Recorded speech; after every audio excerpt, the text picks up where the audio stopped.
காரியங்களை சாதிக்க முடியாதபடிக்கு காணப்படுகிறோம். இந்த நாளில் இந்த பெந்தெகோஸ்தே நாள் என்று இந்த மாதம் சொல்லப்படுகிறதுனால இந்த மாதத்திலே ஆண்டவரிடத்திலே நெருங்கி வாருங்கள்.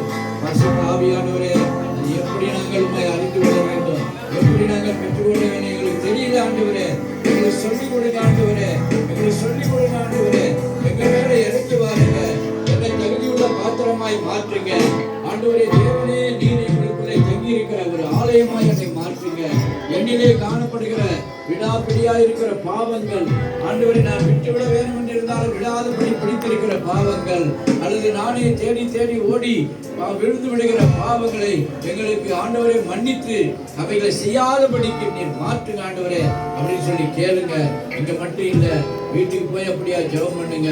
கர்த்தருடைய ஆவியானவர் உங்களுக்குள்ளே கிரியை செய்வார். ஆமென். அல்லேலூயா சொல்லுவோமா?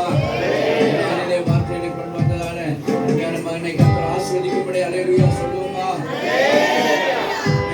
எல்லாரும் உட்காருவோம். தேவனுடைய நாமத்தில்